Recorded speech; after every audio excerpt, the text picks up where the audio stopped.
প্রিয় শিক্ষার্থী বন্ধুরা, তোমাদের সকলকে স্বাগত জানাই অপূর্বানা হোম টিউটর চ্যানেলে। তোমরা যারা এবছর 2023-24 এইচএস পরীক্ষার্থী, তোমাদের এবিটির এডুকেশনের পেজ AC13 বা 13 নম্বর পেজে যে এসিকিউ প্রশ্নগুলো রয়েছে, সেই এসিকিউ প্রশ্নগুলোর আজকে আমি উত্তর সমাধান করিয়ে দেবো। এর আগে আমি এমসিকিউগুলো আলাদা ভিডিওর মাধ্যমে আলোচনা করে দিয়েছি, ওখানে দেখো এর আগের ভিডিও, ঠিক আছে। তো এখানে আমি এসি এই 13 নম্বর এবং 40 নম্বর পেজ, এই দুটো পেজের আমি পার্ট 1 পার্ট 2 করছি। পার্ট 1-এ আমি এমসিকিউ আলোচনা করে দিয়েছি, পার্ট 2-তে আমি এখানে এসিকিউগুলো আলোচনা করব। তো দেখো, এক্ষেত্রে বলে দিই, তোমরা প্রত্যেকটি পেজের পার্ট 1 করে ফার্স্ট ক্লাস পেয়ে যাবে। এরপরে যে পেজগুলো রয়েছে, তারপরে আমি এসিকিউগুলো বের করব সব শেষ থেকে আরম্ভ করে, ঠিক আছে। মানে শেষে বলতে এমসিকিউগুলো যতগুলো চ্যাপ্টার রয়েছে এডুকেশনের এবিটির মধ্যে, সবগুলো আগে এমসিকিউ বের করে নেব, তারপরে এসিকিউগুলো বের করব। তার কারণটা হচ্ছে মানে অনেকটাই বড় হয়ে যাবে ভিডিওগুলো, এবং অনেকটা তোমাদের উত্তরগুলো খুঁজে খুঁজে তৈরি করতে হচ্ছে, সময় যাচ্ছে, ঠিক আছে। তো আজকের ফার্স্ট প্রশ্ন কি বলা রয়েছে দেখে নাও, তারপরে ভিডিওর মাঝে আর একটু কথা বলে দেবো। আগ্রহের একটি বৈশিষ্ট্য লেখো, এটাই ফার্স্ট প্রশ্ন। তো এখানে দেখো কি বলা রয়েছে, আগ্রহের একটি বৈশিষ্ট্য বলেছে, তোমরা এখানে দুটো বৈশিষ্ট্য দেবে। 1 নম্বর কি দেবে, আগ্রহ এক প্রকারের সুপ্ত মনোযোগ, 1 নম্বর। 2 নম্বর, আগ্রহ পরিমাপযোগ্য। বোঝা গেল? আরেকবার বলছি, আগ্রহ এক প্রকারের সুপ্ত মনোযোগ, আগ্রহ পরিমাপযোগ্য, এই বৈশিষ্ট্যটা দিয়ে দিবে, দুটো বৈশিষ্ট্য, তাহলে 1 নম্বর। তারপরে দেখো 2 নম্বর প্রশ্ন কি বলেছে, পুনরুদ্রেক কি। পুনরুদ্রেক কি দেখে নাও, পূর্বে অর্জিত অভিজ্ঞতা যখন তার প্রতিরূপে সাহায্য পুনর্স্থাপিত হয় তখন তাকে পুনরুদ্রেক বলে, ঠিক আছে। তখন তাকে কি বলে, মানে তখন তাকে পুনরুদ্রেক বলে। আরেকবার বলছি, পূর্বে অর্জিত অভিজ্ঞতা যখন তার প্রতিরূপের আর কি সাহায্যে পুনর্স্থাপিত হয় তখন তাকে পুনরুদ্রেক বলে। তারপরে দেখো 3 নম্বর প্রশ্ন, স্পিয়ারম্যানের মতে মানসিক ক্ষমতা কয় প্রকার ও কী কী। এখানে দেখো উত্তরটা হয়ে যাবে, স্পিয়ারম্যানের মতে যেহেতু বলেছে 2 প্রকার, যথা এরকম লিখবে। এখানে তোমরা স্পিয়ারম্যান বলে অ্যাড করতে পারো, ঠিক আছে। এখানে তোমরা স্পিয়ারম্যান বলে অ্যাড করতে পারো। তারপরে মানে স্পিয়ারম্যানের মতে, যেহেতু তোমাদের প্রশ্নটা বলেছিল যে স্পিয়ারম্যানের মতে মানসিক ক্ষমতা কয় প্রকার ও কী কী, ঠিক আছে। তো তোমরা লিখবে কি, স্পিয়ারম্যানের মতে মানসিক ক্ষমতা 2 প্রকার, এরকমও লিখতে পারো। লিখে যথা দিয়ে লিখবে কি না, সাধারণ মানসিক ক্ষমতা আর বিশেষ মানসিক ক্ষমতা, এই 2 প্রকার মানসিক ক্ষমতা। তাহলে উত্তরটা কি, সাধারণ মানসিক ক্ষমতা আর বিশেষ মানসিক ক্ষমতা।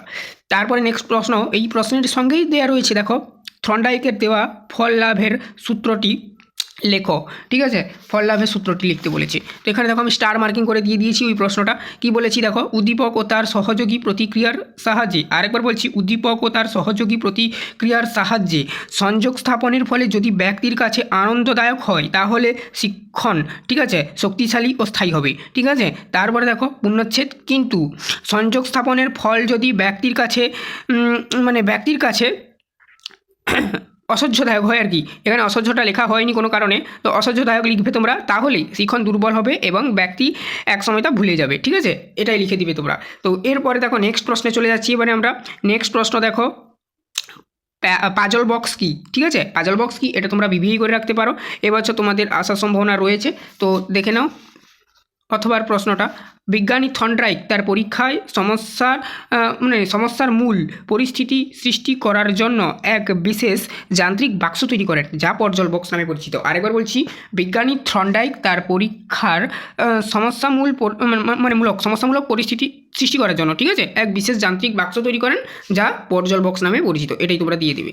তারপরে দেখো আমি লেখাগুলো মানে নোটসটা যেটা তৈরি করেছি, এই প্রশ্নগুলো তাড়াহুড়োতে তৈরি করেছি, হাতে লেখা এতটাও ভালো করিনি, ঠিক আছে। কেননা তোমাদের অনেকেরই কমেন্ট আসছিল, তার জন্য আমি আঁক করে তৈরি করেছি, যা বুঝিয়ে দিচ্ছি, তোমরা বুঝে নাও। দেখো, রাশিবিজ্ঞানে যখন কোনো বৃহত্তম স্কোরগুচ্ছর বিস্তার অনেক দীর্ঘ হয় তখন সেগুলিকে স্কোরের মানের আবার অনুযায়ী কয়েকটি শ্রেণীতে ভাগ করে নেওয়া হয়। এর ফলে প্রতিটি শ্রেণীর একটি নির্দিষ্ট বিরতি থাকে, ঠিক আছে। বিরতি মানে গ্যাপ, ঠিক আছে, এখানে বিরতি মানে গ্যাপের কথা বলা হয়েছে। একেই বলে শ্রেণী ব্যবধান। আরেকবার বলছি, রাশিবিজ্ঞানে যখন কোনো বৃহত্তম স্কোরগুচ্ছর বিস্তার অনেক দীর্ঘ হয় তখন সেগুলিকে স্কোরের মান অনুযায়ী বা স্কোরের মানের আবার অনুযায়ী কয়েকটি শ্রেণীতে ভাগ করে নেওয়া হয়, বা তোমরা বলতে পারো স্কোরের মান অনুযায়ী আবার কয়েকটি শ্রেণীতে ভাগ করে নেওয়া হয়, ঠিক আছে। তো এর ফলে প্রতিটি শ্রেণীর একটি নির্দিষ্ট বিরতি থাকে, মানে গ্যাপ থাকে মাঝে আর কি, শ্রেণী ব্যবধান থাকে আর কি, একেই বলে শ্রেণী ব্যবধান। তারপরে দেখো এরপরে নেক্সট প্রশ্ন কি বলা রয়েছে, দেখো আচ্ছা, হিস্টোগ্রাম কি, এই প্রশ্নটার উত্তরটা তোমরা দেখে নাও। হিস্টোগ্রাম কি দেখে নাও। তো অথবার প্রশ্নটা, হিস্টোগ্রাম হলো আনুভূমিক সরল রেখার উপর অঙ্কিত পাশাপাশি অবস্থিত একগুচ্ছ আয়তক্ষেত্র যাদের ক্ষেত্রফল অনুরূপ শ্রেণীর পরিসংখ্যার সঙ্গে সমানুপাতিক, তাকেই বলে কিন্তু হিস্টোগ্রাম। আরেকবার বলছি, হিস্টোগ্রাম হলো আনুভূমিক সরল রেখার উপর অঙ্কিত পাশাপাশি অবস্থিত একগুচ্ছ আয়তক্ষেত্র যাদের ক্ষেত্রফল অনুরূপ শ্রেণীর পরিসংখ্যানের সঙ্গে সমানুপাতিক, একেই বলে হিস্টোগ্রাম। এরপরে নেক্সট প্রশ্ন দেখো তোমাদের কি বলা রয়েছে। এই যে এই প্রশ্নটা দেখো কি বলা রয়েছে, এই 5, 8, 4, 12, 16, 10 রাশি মালার মধ্যমান নির্ণয় করো। এটা একটা গণিত, তোমরা করবে, এটা না পারলে বলবে কমেন্ট করে, আমি করে দেবো, ঠিক আছে। তো তারপরে দেখো এবারে নেক্সট প্রশ্ন, কোঠারি কমিশনের মতে প্রাক প্রাথমিক শিক্ষা কমিশনের একটি লক্ষ্য লেখো। ঠিক আছে, প্রাক প্রাথমিক কমিশনের একটি লক্ষ্য, এখানে কি লিখবে, এইখানটায় দেখো, এইখানটায় এই পয়েন্টটা তোমরা তুলবে, কৌতূহলের বিকাশ বিলোপ। এই পয়েন্টটা তোমরা সকলেই মুখস্থ রাখো, এটা একটা ইম্পর্টেন্ট পয়েন্ট, বিবেই করে রাখো, তোমাদের বইতে রয়েছে। দেখো কী লিখবে, ছোট্ট শিশুরা সব কিছুকে জানতে চায়, মানে তাদের মনের মধ্যে একটা সব কিছু জানার জন্য একটা আগ্রহ থাকে। তারা চারপাশের পরিবেশ ঘটনা সম্পর্কে নানান প্রশ্ন করে, ঠিক আছে, বিভিন্ন প্রকার প্রশ্নগুলো করে থাকে তারা। তো তারপরে দেখো কী লিখবে, তাদের মনে নতুন নতুন বিষয় সম্পর্কে অদম্য, ঠিক আছে, অদম্য কৌতূহল দেখা যায়। প্রাক প্রাথমিক শিক্ষার অন্যতম লক্ষ্য হলো শিশুদের মধ্যে নতুন নতুন আগ্রহ সৃষ্টি করা। আরেকবার বলে দিচ্ছি, তোমরা শুনে নাও। কৌতূহলের বিকাশ বিলোপ, এভাবে একটা পয়েন্ট তৈরি করবে, তোমাদের বইতে রয়েছে, দেখে নেবে টেক্সট বইতে। তারপরে দেখো, ছোট শিশুরা সব কিছুকে জানতে চায়, তারা চারপাশে পরিবেশ ঘটনা সম্পর্কে নানান প্রশ্ন করে। তারপরে কি লিখবে না, তাদের মনে নতুন নতুন বিষয় সম্পর্কে অদম্য কৌতূহল দেখা যায়। প্রাক প্রাথমিক শিক্ষার অন্যতম লক্ষ্য হলো শিশুর মধ্যে নতুন নতুন আগ্রহ সৃষ্টি করা, ঠিক আছে। তারপরের প্রশ্ন দেখো কি বলা রয়েছে,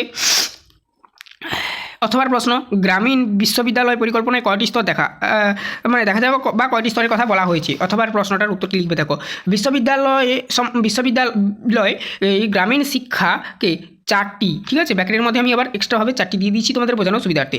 4টি স্তরের উল্লেখ করেছে, ঠিক আছে। কি কি না, সেগুলি হলো, এক হচ্ছে বুনিয়াদী শিক্ষা বা প্রাথমিক শিক্ষা যাকে বলা হয়, দ্বিতীয় নম্বর কি মাধ্যমিক শিক্ষা, তৃতীয় নম্বর কি কলেজীয় শিক্ষা, চতুর্থ নম্বর কি বিশ্ববিদ্যালয় স্তরের শিক্ষা।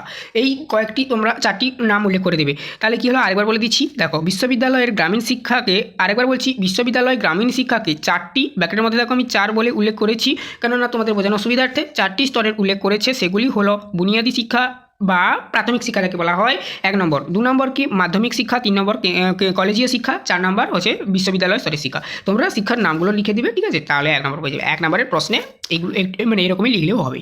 তারপরে দেখো,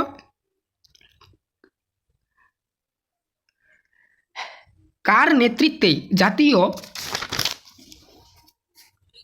নারী শিক্ষা পরিষদ, অর্থাৎ 1959 সালে যেটা গঠিত হয়, নারী শিক্ষা পরিষদটা কার নেতৃত্বে গঠিত হয়। উত্তর কি লিখবে, উত্তর লিখবে শ্রীমতী দুর্গাবাই দেশমুখ এর নেতৃত্বে জাতীয় নারী শিক্ষা পরিষদটা গঠিত হয়। আরেকবার বলছি, শ্রীমতী দুর্গাবাই দেশমুখ, ইনার নেতৃত্বে, এটাই উত্তর হবে, শ্রীমতী দুর্গাবাই দেশমুখ, এইটা উত্তর হবে।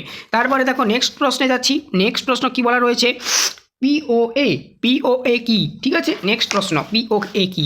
দেখো, পিওএ কথার অর্থ হলো প্রোগ্রাম অফ অ্যাকশন। আরেকবার বলছি, প্রোগ্রাম অফ অ্যাকশন। 1986 সালে জাতীয় শিক্ষার মূল বিষয়ের জন্য 1992 সালে যে শিক্ষানীতি প্রবর্তিত হয়, ঠিক আছে, তার নাম পিওএ। আরেকবার বলে দিচ্ছি, শুনে নাও। পিওএ এর কথার অর্থ হচ্ছে, বা কথার অর্থ হলো প্রোগ্রাম অফ অ্যাকশন। 1986 সালের জাতীয় শিক্ষার মূল্যায়নের জন্য 1992 সালে যে শিক্ষা নীতি প্রবর্তিত হয় তার নাম পিওএ। এরপরে নেক্সট প্রশ্নে যাবো এবারে আমরা। অথবা প্রশ্ন দেখো, পিও এর পর কি বলা রয়েছে, মাধ্যমিক শিক্ষা কমিশনের অপর নাম কি, ঠিক আছে। এটা খুবই সোজা, মুদালিয়ার কমিশন, এটা খুবই সহজ, ঠিক আছে। মাধ্যমিক শিক্ষার অপর নাম মুদালিয়ার কমিশন, বোঝা গেল এটা। তারপরে নেক্সট প্রশ্ন দেখো কি বলা রয়েছে, স্কুল জোট কি, ঠিক আছে। দেখো কি বলা রয়েছে, কোঠারি কমিশনের সুপারিশে বিশ্ববিদ্যালয় গুচ্ছর কথা বলা হয়। আরেকবার বলছি, কোঠারি কমিশনের সুপারিশে বিশ্ববিদ্যালয় গুচ্ছের কথা বলা হয়। এতে বলা হয় 3 অথবা 4টি, এতে বলা হয় কি 3 অথবা 4টি উচ্চ মাধ্যমিক, ঠিক আছে, এবং 10 থেকে 20টি নিম্ন প্রাথমিক বিদ্যালয় কে একসঙ্গে নিয়ে বিদ্যালয় গুচ্ছ তৈরি করতে হবে, বা একেই বলা হয় স্কুল জোট, এটাই তোমরা লিখবে। আরেকবার বলছি, কোঠারি কমিশনের সুপারিশে বিশ্ববিদ্যালয় গুচ্ছর কথা বলা হয়। এতে বলা হয় 3 অথবা 4টি উচ্চ মাধ্যমিক বিদ্যালয় এবং 10 থেকে 20টি নিম্ন প্রাথমিক বিদ্যালয়কে একসঙ্গে নিয়ে বিশ্ববিদ্যালয় তৈরি হবে, আচ্ছা একসঙ্গে নিয়ে বিদ্যালয় গুচ্ছ তৈরি হবে, এটাই কিন্তু স্কুল জোট। তারপরে দেখো অথবার প্রশ্ন কী বলা রয়েছে, ভারতীয় সংবিধানে শিশুদের শিক্ষা সংক্রান্ত 45 নম্বর ধারায় কী বলা রয়েছে। ঠিক আছে, তো দেখো কী বলা রয়েছে, দেখো সংবিধান কার্যকারী হওয়ার 10 বছরের মধ্যে, এই যে 10 বছর তোমরা একটা সংখ্যায় লিখবে 10, ঠিক আছে, 10 লিখবে, তারপরে বছর লিখবে, মধ্যে 14 বছর বয়স, এখানে দেখো আমি সংখ্যায় লিখে দিয়েছি 14 বছর বয়স পর্যন্ত দেশের সকল শিশুর জন্য অবর্তনিক ও বাধ্যতামূলক শিক্ষাদানের, ঠিক আছে, অবস্থান করবে। আরেকবার বলছি, সংবিধান কার্যকারী হওয়ার 10 বছরের মধ্যে রাষ্ট্র 14 বছর বয়স পর্যন্ত দেশের সকল শিশুর জন্য অবর্তনিক ও বাধ্যতামূলক শিক্ষাদানের ব্যবস্থা করবে।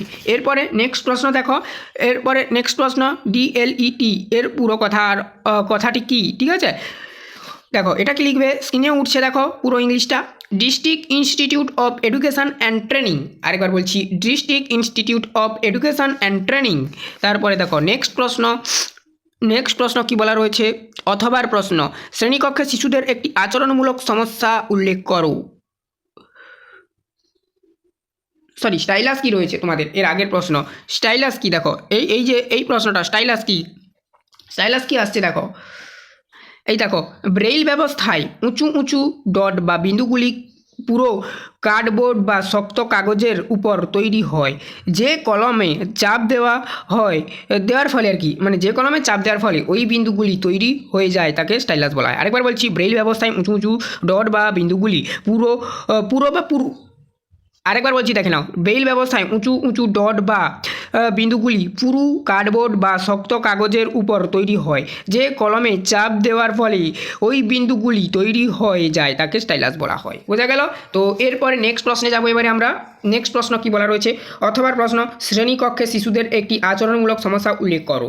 অথবার প্রশ্ন, ঠিক আছে, তো অথবার প্রশ্ন এখানে দেখো কি বলা রয়েছে, 1 নাম্বার, কর্তৃত্বের মানসিকতা দেখানো, সর্বদা অন্যদের সঙ্গে ঝগড়া করা, এটাই তোমরা লিখবে। ঠিক আছে, তারপরে দেখো এরপরে নেক্সট প্রশ্ন, টিএলএম এর পুরো কথাটি কি, টিএলএম এর পুরো কথাটি দেখে নাও, টিচিং লার্নিং ম্যাটেরিয়াল, এটা এই প্রশ্নের উত্তর হবে এটা। তারপরে দেখো এরপরে দেখো কি বলা রয়েছে, এনসিইআরটি পুরো কথাটি লেখো। এনসিইআরটি পুরো কথাটি হচ্ছে, আমি বলে দিচ্ছি তোমরা শুনে নাও। ঠিক আছে, তো ন্যাশনাল কাউন্সিল অফ এডুকেশান, ঠিক আছে, এডুকেশান অ্যান্ড রিসার্চ ট্রেনিং, ঠিক আছে, national council and education of research training, ঠিক আছে। তারপর দেখো ভিইসি এর সম্পূর্ণ নাম কি, ভিইসি এর সম্পূর্ণ নাম, তো কী লিখবে, village education committee, VEC committee. তারপরে দেখো নেক্সট প্রশ্ন, ই লার্নিং বলতে কী বোঝো। ই লার্নিং একটু বড় রয়েছে, দেখে নাও, তোমাদের ইন্টারনেটের মাধ্যমে শিক্ষা গ্রহণের প্রক্রিয়াটিকে বলা হয় ই লার্নিং, মানে সংজ্ঞাটা এটা দেবে। আরেকবার বলছি, ইন্টারনেটের মাধ্যমে শিক্ষা গ্রহণের প্রক্রিয়াটিকে বলা হয় ই লার্নিং, বা মানে ইলেকট্রনিক লার্নিং যেটাকে বলা হয়। ঠিক আছে, তো তারপরে দেখো এক্ষেত্রে ইলেকট্রনিক পদ্ধতিতে জ্ঞান ও দক্ষতার সক্রিয় স্থানান্তর ঘটে, সকল মানে স্কুল বা কলেজের বাইরে সর্বদাই এই প্রক্রিয়া চলে, এরকম তোমরা লিখে দেবে। তারপরে নেক্সট প্রশ্নে যাচ্ছি এবারে আমরা, রোম ও র্যামের মধ্যে পার্থক্য। রোম ও র্যামের মধ্যে পার্থক্য খুব সহজ, তোমরা দেখে নাও, র্যাম হলো অস্থায়ী স্মৃতি এবং রোম হলো স্থায়ী স্মৃতি, এরকম লিখবে। এটা গেল 1 নম্বর। বিদ্যুৎ সংযোগ বন্ধ হলে র্যাম এর সব তথ্য মুছে যায়, কিন্তু বিদ্যুৎ সংযোগ বন্ধ হলেও রোমের সব তথ্য অক্ষুণ্ণ থাকে, মানে মোছে না, এটা 2 নম্বর। এই দুটো তোমরা বৈশিষ্ট্যের পয়েন্ট, মানে সরি পার্থক্যের পয়েন্ট দিয়ে দেবে। ঠিক আছে, এরপর নেক্সট প্রশ্ন দেখো কি বলা রয়েছে, র্যাম ও রোমের পার্থক্যের পর সিএএল এর পুরো কথাটি কি, ঠিক আছে, সিএএল, ঠিক আছে, এখানে কি লিখবে দেখো, কম্পিউটার অ্যাসোসিয়েট লার্নিং। অথবা প্রশ্ন, তারপরে লাস্ট প্রশ্ন, ওএইচপি এর পুরো কথাটি কি। ওএইচপি এর পুরো কথাটি এখানে দেখো, ওভারহেড প্রজেক্টর, ওভারহেড প্রজেক্টর, এটাই। এই ছিল টোটাল তোমাদের প্রশ্নগুলোর উত্তর। আশা করি তোমরা বুঝতে পারলে। ক্লাসে যদি নতুন হও ক্লাসটা অবশ্যই ভালো করে দেখে নিও। চ্যানেলে নতুন হলে চ্যানেলটাকে সাবস্ক্রাইব করে নিও। বেল আইকন নোটিফিকেশন ওপেন রাখবে। তোমাদের এই এডুকেশান বিষয়ের দুটো করে তোমরা ভিডিও পাবে, অর্থাৎ প্রত্যেকটি চ্যাপ্টার, ধরো এটা ফার্স্ট চ্যাপ্টার তোমাদের এডুকেশানের AC13, হ্যাঁ, এই চ্যাপ্টারে তোমরা পার্ট 1 এবং পার্ট 2 ভিডিও পাচ্ছ, অর্থাৎ পার্ট 1-এ MCQ, পার্ট 2-তে ACQ। আমি আজ যেহেতু প্রথম ভিডিও বলে এই জন্য ACQ এবং MCQ পর্ব দুটো ভিডিও একসঙ্গে বের করে দিলাম, কিন্তু এর পরের যে সমস্ত পেজগুলো রয়েছে তোমাদের সেগুলোকে আমি পার্ট 1 করে ফার্স্ট বের করে নেব একদম শেষ পর্যন্ত, আবার ব্যাকে এসে আবার ওই পেজগুলো পার্ট 2 বের করবো, করে চলে যাবো। সমস্ত ক্লাসগুলো তোমরা প্লে লিস্টের মধ্যে পাবে। কলেজ পর্যন্ত তোমরা আর্টস এবং কমার্সের সমস্ত বিষয়ের ক্লাস পাবে, সমস্ত প্রকার চাকরি পরীক্ষার প্রস্তুতি নিতে পারবে আমার চ্যানেলে ফ্রি অফ কস্ট। এবং আর এই ভিডিওটা বন্ধুদের মধ্যে অবশ্যই শেয়ার করো। চ্যানেলে নতুন থাকলে চ্যানেলটাকে সাবস্ক্রাইব করে নিও। এই চ্যাপ্টারের এর আগের ঠিক ভিডিওটা দেখো, ওখানে MCQ প্রশ্নগুলো আলোচনা করে দিয়েছি, ঠিক আছে। আর যারা দেখোনি তাদের জন্য আমি উত্তরগুলো দেখিয়ে দিলাম, এখান থেকেও চাইলে দেখে নিতে পারো, ঠিক আছে। আজই অবধি সবাই ভালো থেকো।